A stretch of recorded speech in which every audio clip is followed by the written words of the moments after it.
Maintenant, je vais expliquer pourquoi il nous faut faire ce Pidyon à Nefesh, que je ferai avec l'aide de Hachem. Nous avons envoyé un formulaire, d'accord? Je ne sais pas si vous avez vu ce formulaire. En tous les cas, notre Meir Shihye, Meir, qui est clair, qui nous envoie, qui nous aide à développer ces vidéos magnifiques, que Hachem lui donne la bénédiction. Eh bien, il nous faut savoir que dans ce formulaire, j'ai expliqué quelque chose. Que le Pidyon Nefesh, celui qui désire que je le fasse, parce qu'il faut avoir une compétence avec des kavanot, c'est-à-dire avec des ferveurs, des intentions, comment faire passer cette somme qui est modique, modique, d'accord? Somme, cette petite somme qui est le prix de 2 poulets, ou un poulet, coq et poule, d'accord? Coq et poule. C'est, voilà. Dans certains livres, il est marqué que 17 pontions, c'est-à-dire, on a calculé, c'est 17 euros. 17 euros qui, cette somme-là, elle marche d'après le Rashash, d'après, le Amtahad Binyamin, ce sont des rabbins très, très, très hauts. Alors, Binyamin Wolf, qui a écrit, justement, ce tikkun des 160 pièces en shekel, que je vais formuler. Je les ai ici avec l'aide de Hachem. D'accord? Alors, il y a qui ont fait avec 16 à 17 shekalim. D'accord? Il y a 17 shekalim. Cependant, dans le livre de Amtahad Binyamin, il dit que non. Il faut multiplier cela, et on a calculé dans les 17 euros Siman Tov. Siman Tov, c'est un chiffre qui est, je pense pas avec 17 shekels qu'on peut acheter 2 coqs ou 2 poules. Ça sera difficile. Maintenant, c'est pas le problème de la poule ou pas. On peut le faire même avec vous savez très bien qu'on peut le faire même avec des égozim, avec des noix. Oui, en achetant des noix. Aujourd'hui, un kilo de noix, il coûte 5 euros. Vous le savez ça. OK? Donc, il y a ici un chiffre qu'on a calculé 17 euros, mais ça n'est pas obligatoire. Encore une fois, ça n'est pas obligatoire. Mais je vais vous expliquer pourquoi il a dit ce chiffre. Donc, hier, nous avons annoncé 17 shekels. Oui, ça existe, la formule. Mais les 17 qui sont plus euros, ils vont avec la souillure, avec la maladie de l'âme végétative. Plus l'âme végétative, elle est encrassée, elle est souillée, et plus il faut un tikkun plus grand, un tikkun de or, une lumière plus grande encore. Je vais vous expliquer cela avec l'aide de Hachem. Il y a quelqu'un qui a écrit ici tout un olam. J'ai pas le temps de regarder, peut-être tout à l'heure. OK? Maintenant, avec l'aide de Hachem, voilà, je commence le cours, si Dieu veut. Amar Rabbi Yitzhak. Je vais commencer avec le traité talmudique Shabbat. C'est le traité talmudique Shabbat, page, devinez, 32. J'ai énoncé le chiffre en préface. Le chiffre 32, c'est le cœur. C'est là où se trouve l'âme végétative, reliée avec le foie. Le temple des émotions, c'est ici. Le temple des appétits, c'est ici. Nous devons combiner entre les deux. D'accord? Dans le traité talmudique Masechet Shabbat, d'accord, c'est marqué comme ça. Amar Rabbi Yitzhak Bere de Rabbi Yehuda. Donc ce maître il nous dit, Le'olam yevakesh Adam rahamim shelo yichle. Un homme à jamais, c'est-à-dire toujours, instamment, il devra demander miséricorde à Hachem de ne pas tomber malade. She'im yichle, car s'il tombe malade, omrimlo, have zichut veipater. Amen, un mérite. Si quelqu'un, il tombe malade au lit, si déjà il est dans son lit, il n'arrive pas à se lever, il a une fièvre, ou il a des tremblements, ou il a des stress, ou il a je ne sais quelle maladie, c'est déjà quelque chose de pas facile pour lui. Pas facile. C'est pour ça qu'un homme, une femme, quand je dis un homme, c'est une femme, un homme, les olam, tous les jours, il devra demander Rahamim, miséricorde. L'Éternel, s'il te plaît, pardonne mes fautes, de grâce, qu'il n'a qu'à lire un Tehillim de grâce, et qu'il tombe pas malade. Car, chez Imihle, car s'il tombe malade, alors, Omrimlo, on lui dit qui Omrimlo? Dans le ciel. La justice, elle lui dit, alors apporte des mérites. Et on te lâche. Ça veut dire qu'en fait, les mérites guérissent la maladie. Alors, toujours, les rahamim, c'est une prévention. Rahamim, c'est miséricorde. C'est la grâce. C'est la compassion. Tu dois avoir en toi cette habitude, ce paradigme de demander tous les jours à Hachem, s'il te plaît Hachem, fais en sorte que je tombe pas malade. Toi qui es la source de miséricorde. Car si tu tombes malade, c'est que la Midat Adin, la rigueur, elle a demandé de tomber malade. Maintenant, c'est pas sûr que tu vas te lever. Il faut apporter des témoins. Les témoins sont les mérites. On va le voir. Amar Morakba. Maïkra'a. Quelle est la preuve de tout ça? C'est marqué dans la Torah, dans le Deutéronome, qui Paul Anofel Mimenu. La Torah nous dit comme ça, que lorsque tu achètes une maison, sur le toit, tu dois mettre un parapet, pour ne pas que celui qui tombe de lui. Et la Torah elle nous dit un mot qui est en plus et qui est qui n'est pas à sa place. Qui Paul, parce qu'il va tomber Hanofel, celui qui est déjà tombé de lui. Il y a un mot qui n'est pas à sa place. Celui qui tombe de lui, parce qu'il peut avoir une personne qui tombe. Donc, mets un parapet, mets des barrières. Alors, on dit, Mimenu le averaya. Celui qui tombe au lit, il faut savoir qu'il est tombé déjà très très loin.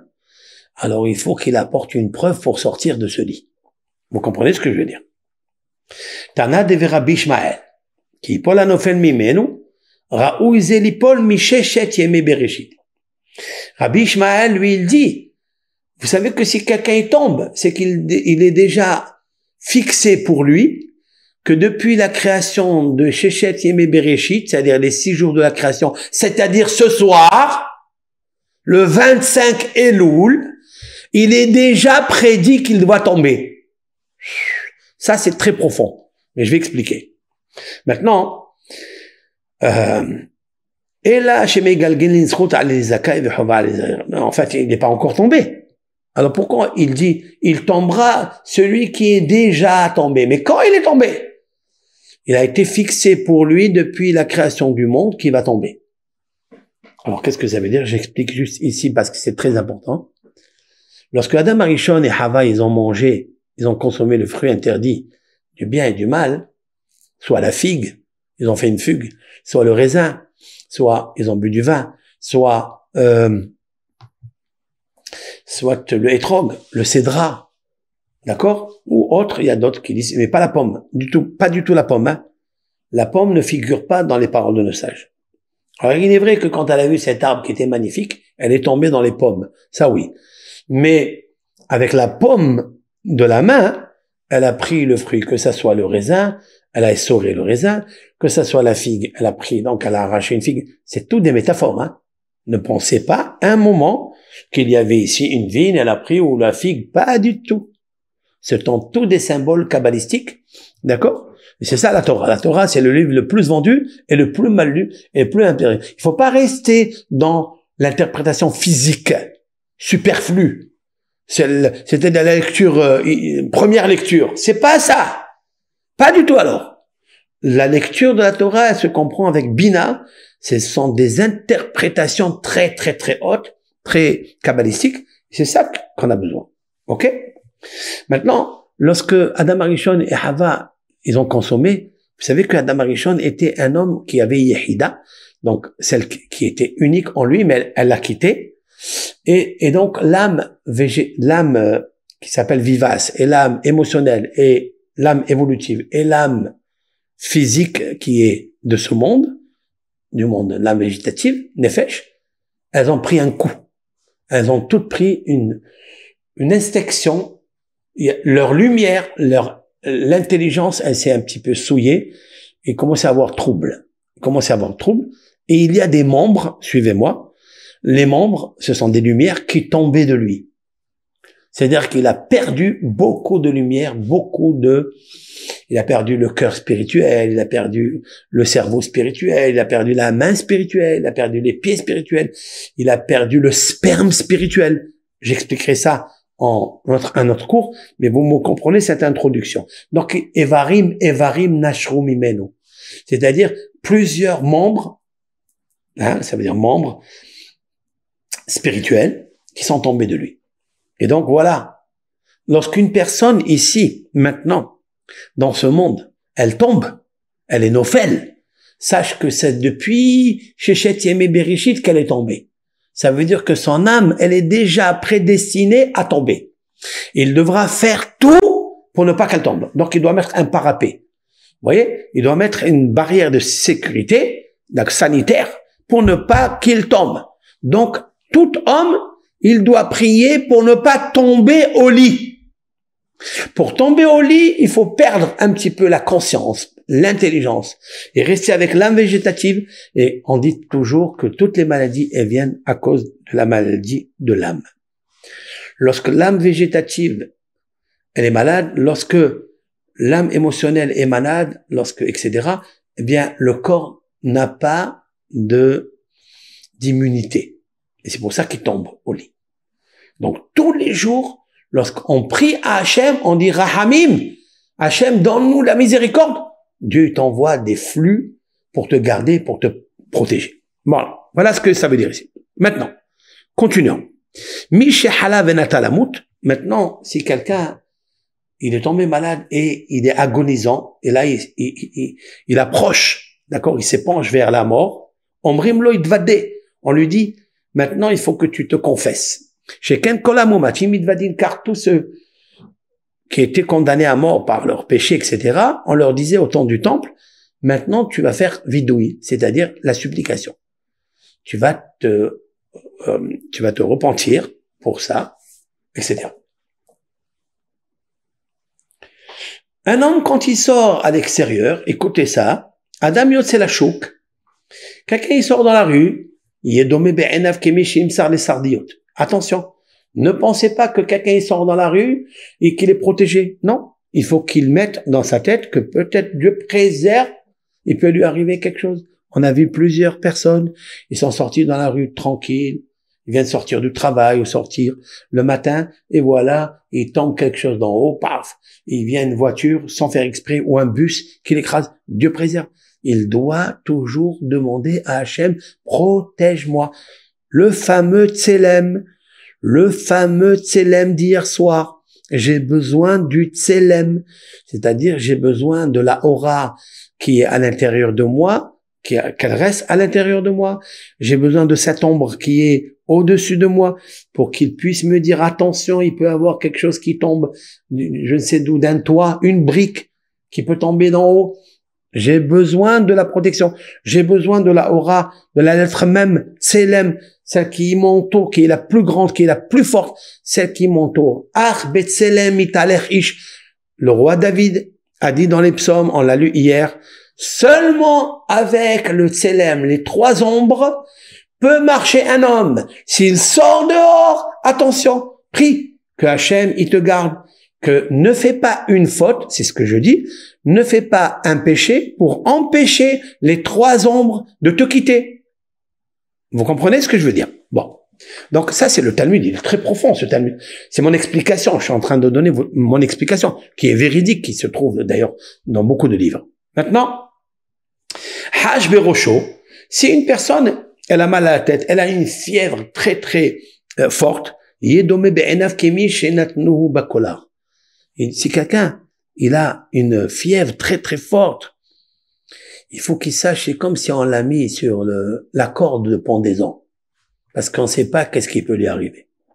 Donc il doit demander vite des pardons, il doit faire des mérites tout de suite, il doit amener une tzedaka, je vais l'expliquer ça, il doit amener une compensation pour dire à Midatadin, à ce serpent, de ne pas venir le chercher. Parce que le serpent, en fait, c'est pas le serpent, c'est Malach HaMavet, c'est l'ange de la mort. Donc, il doit faire quelque chose. C'est comme quelqu'un quand on lui a mis la pendaison, c'est-à-dire la corde, pour le pendre. Maintenant, il est des gens qui sont montés sur la chaise de la pendaison. Ils leur ont mis la corde au cou. C'est marqué dans le Talmud et c'est là où commence mon cours. Im yeshlo praklitin gedolim. S'il a des défenseurs, des grands avocats, nitzul, il est protégé. Ve'im lav. Et sinon, il n'a pas cela, d'accord? Et non nitzul. Il n'est pas protégé. Ve'eluhen praklitin shel adam. Voici les grands défenseurs de l'homme. Les avocats de l'homme, c'est pas y aller dans un cabinet d'avocats pour chercher un avocat. Vous n'avez pas besoin de ça. Le vrai avocat, dit le Talmud, Teshuva ou Ma'asim Tovim. Waouh. Voilà ce que Dieu il veut. Même si quelqu'un est monté, Hasve Shalom, à la corde pour être pendu, ça veut dire que plus que le lit, plus que tout, Teshuva ou Ma'asim Tovim. Si il fait teshuva, il regrette, ne serait-ce qu'un tout petit peu de regret dans son cœur. Il dit, il faut que je change. Et sincèrement, il fait des bonnes actions, ma'asim tovim, il fait des actions. Alors, à ce moment-là, il est sauvé. Maintenant, écoutez bien. Afilou. Le Talmud ajoute, même s'il a 999 anges accusateurs qui disent ce monsieur, il doit être condamné. Oui. Ve'ehad. Un seul ange. Melamed alav zechut. Il plaide son innocence. Nitzol. Il est sauvé. C'est magnifique, ça. C'est extraordinaire. 999. On arrive à 1000, hein. Il y a 999, dit le Talmud. Il a sur lui une condamnation. Il a des accusateurs. Parce que de l'autre côté, il y a aussi des accusateurs. De la même façon qu'il y a des défenseurs à l'homme, pour le sécuriser, il y a aussi des défenseurs pour l'enfoncer, pour le défoncer. Maintenant, il y a 999. Probablement, c'est impossible d'être sauvé. Oui? Quand même. Dit le Talmud. La grâce, regardez la beauté de ce Talmud-là. Ehad, une seule personne qui cherche, et il dit non, mais cette personne, elle vient d'avoir une lueur de bonne pensée de Teshuvah. Je veux changer. Immédiatement, il balaye l'autre côté. Alors, l'imagination, c'est quoi? C'est la balance. D'un côté, dans le plateau de balance, la rigueur ici, côté gauche, il y a Midatadin. Il y a la rigueur 999 pierres, on a mis sur le plateau de balance. OK? Maintenant, ici, il manque un. Tu mets juste une bonne pensée. Une de Teshuvah, tu la mets sur l'autre plateau de balance, normalement, il peut pas déséquilibrer les forces du mal, les forces d'accusation. La Torah, elle nous dit, oui, tu peux. Combien c'est magnifique. Combien d'espérance, parce que la Teshuvah pour Akadosh Baruch Hu, elle est très, très grande. Parce que, qu'est-ce qui se passe? Parce que Dieu, je vais vous dire quelque chose. Il nous a mis à l'intérieur de nous, à notre naissance, une âme végétative qui a 999 pulsions contre le mal. Pour le mal, je veux dire. En face, je voulais dire.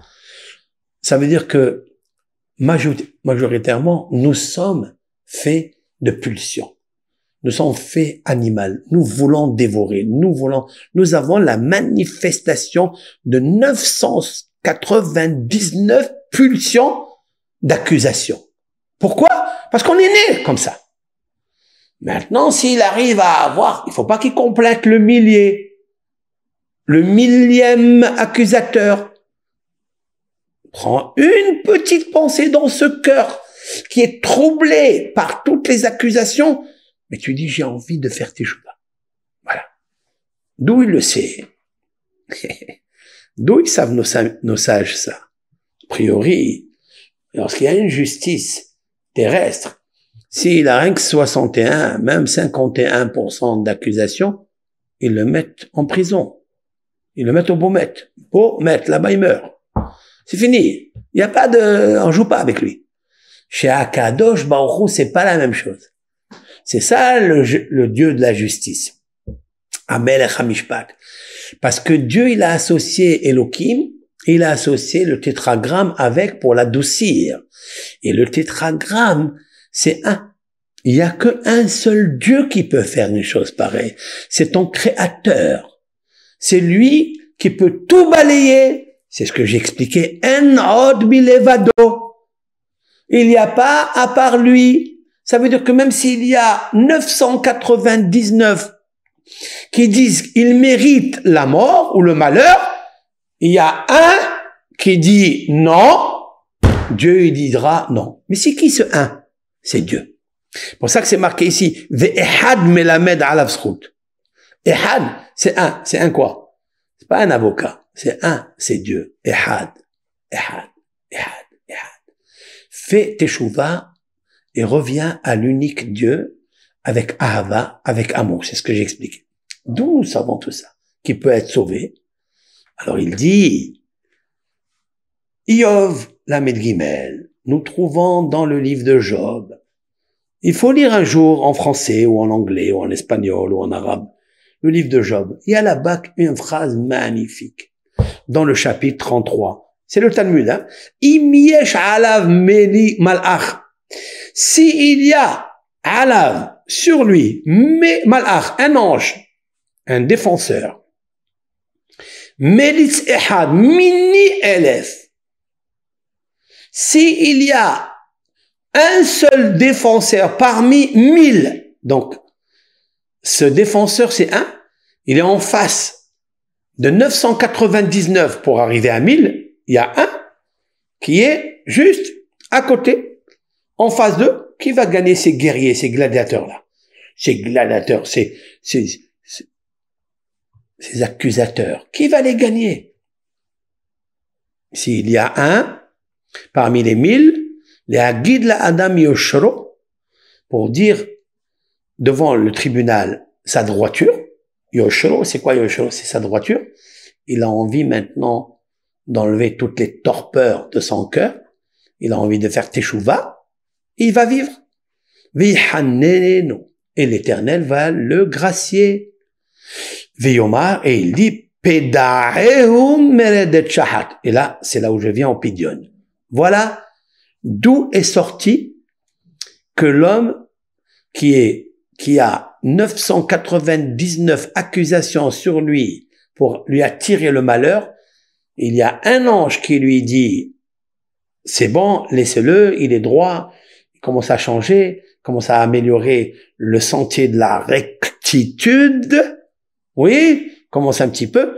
Veyomar, l'Éternel le gracie, Veyomar, et il dira, cet ange, Pedaeu. C'est quoi Pedaeu? En hébreu, Pedeu, ça veut dire sauve-le et rachète-le. Et il ne descendra pas dans le profond de la destruction, c'est-à-dire dans le profond des abîmes. En fait, vous savez ce que c'est les profonds des abîmes? C'est le cercueil. Voilà ce que ça veut dire. Vous écoutez? Maintenant, il y a un Rav qui a ajouté quelque chose de magnifique. Rabbi Eliezer Beno shel Rabbi aussi à Galilée Omer. Écoutez cette deuxième opinion, c'est celle-là où moi je veux adhérer. C'est celle-là, parce qu'elle est pleine de miséricorde. Afilu teshame od vitishim vitisha beoto malach lehova ve'ehad dischut nitzul. Wow. Il dit maintenant, il y a un ange cet ange-là, qui est défenseur. Il a en lui 999% pour l'accuser. Il y a 1% de ça pour l'innocenté. L'Éternel, quand même, il écoute. Alors maintenant, comment ça marche? Pédaéou, c'est-à-dire pédéou, c'est pidion. Kifada. Il y a beaucoup de textes dans la Torah, dans les Tehillim, de partout. Il y a Pada mishalom nafshi mikerovli. Lorsque le roi David, il avait des ennemis qui le traquaient, beaucoup d'ennemis. Des ennemis juifs et des ennemis pas juifs. D'accord?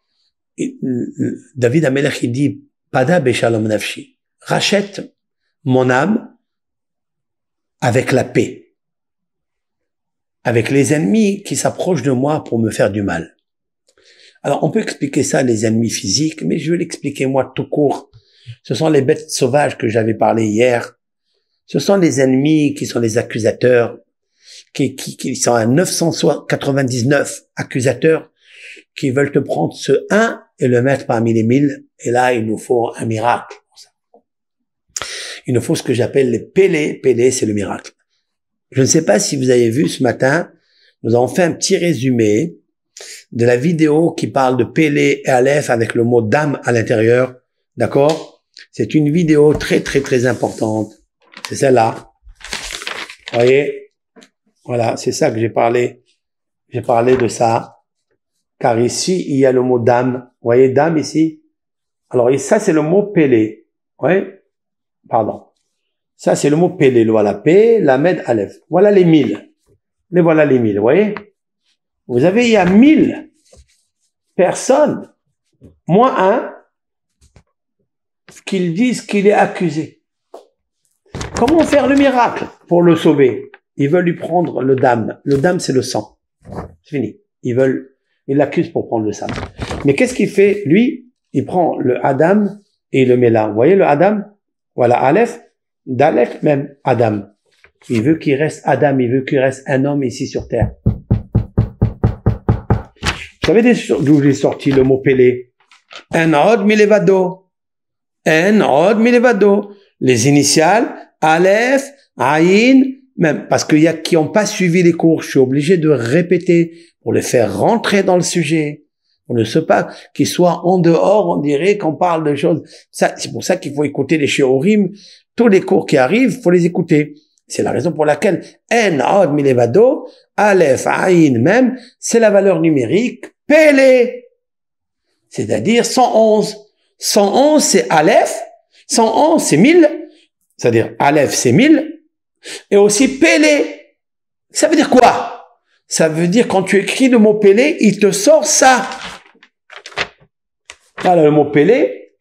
Le P Aleph, le Lamed et le Aleph. Vous voyez? C'est magnifique ça. Et à l'intérieur, il y a le Dam. Et il y a Adam. Alors il y a 999 anges accusateurs qui disent c'est fini. On peut plus le racheter. C'est un rachat. Il y a plus de rachat. L'Éternel dit il y a un qui est bien. C'est quoi un? C'est le Aleph. Si on veut verser le Dam, qui est le sang de l'homme, on lui ajoute Aleph 1, il devient Adam. Adam. Vous comprenez ce que je veux dire? C'est magnifique, c'est sublimissime. Voilà ce Talmud, comment je l'ai décortiqué. Maintenant, le Pidion, vous voyez qu'il y a ici l'histoire du Pidion.